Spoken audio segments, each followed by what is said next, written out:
Alright guys, today I'm bringing you a legendary item guide in Borderlands 3, and in this video we'll be looking at the Torgue shotgun known as the boring gun. The red text on the weapon reads, "This is beyond science," and what's special about this weapon is when you fire it, it will shoot a saw blade that will immediately start dropping to the floor, and when it hits the floor it will split off into 3, and these will propel forward along the ground and continue to roll until they either are rolling for too long and then explode, or they come into contact with an enemy. In order to get this weapon, we'll be farming the legendary hunt known as Antelope, who can be found on the Devil's Razor. For the route we'll be taking, you want to spawn in at the Roland's Rest fast travel, and from here you can jump to the catch a ride, grab a car, and drive in almost a straight line straight to where Antelope is. Farming Antelope is extremely easy, so you could probably get through a run every 30 seconds or so you'll be able to knock out the runs extremely quickly and get yourself this weapon. Now, going into Mayhem 3, I wasn't expecting too much. I had used the Agonizer 1500 in the past, which is a rocket launcher with a similar ability to the boring gun, and that gun didn't seem to do a lot of damage. But as soon as I fired it and got the first kill, the fact that I only had to fire 2 bursts was an extreme surprise to me. I was absolutely obliterating Carnivora on Mayhem 3, and I just couldn't figure out why. Everything I was killing, and even more surprise, I wasn't killing myself. I thought maybe I was doing this much damage in order to get the kills, but I was really confused why I wasn't killing myself with this splash damage, because the buzzsaws that the gun fires are explosive, so they can damage yourself. I later realized that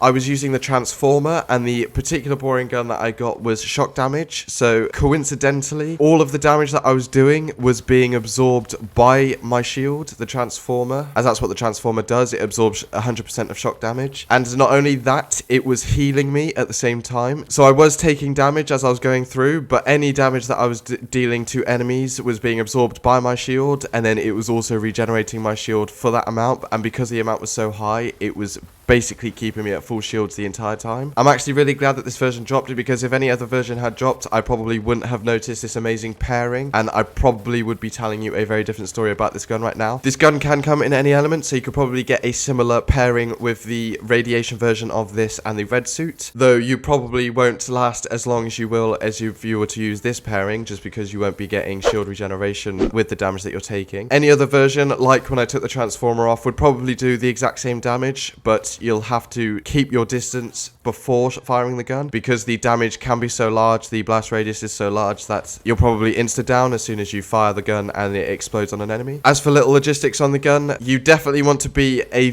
couple feet away from the enemy, even if you are using the transformer and the shock version pairing, just because you'll want the initial sword blade to split into 3 before it collides with the enemy. It seems to do more damage but when the sword blades have split off, obviously, because then there's 3 opposed to 1. If you aren't using this pairing, then you'll probably want to take a few more steps back. There is an immediate cutoff of the blast radius on this gun, so all you have to worry about is being outside of this blast radius, and you'll be able to do as much damage as the shock and transformer pairing, just you won't be able to heal yourself, so you'll still take damage. That's something you got to worry about. When you fire the gun, it consumes 1 ammo, and this particular version I got has a magazine size of 4, so you'll be able to shoot out 4 lots of 3 saw blades per magazine, unless you've got some sort of ammo regeneration or clip size increase. The damage is really good with this pairing, so if you're going to go for the boring gun, you should definitely pick this up. Shock damage is probably the best element for this to have happened with, just because it has no ineffectiveness against anything. When you get to badasses, you'll notice that the damage sort of drops off a bit. You've got to fire a bit more to kill these badasses, but this is to be expected on Mayhem 3. But all the smaller enemies can die with 1 burst of the gun. This is definitely a mob clearer opposed to a boss killer, but this still is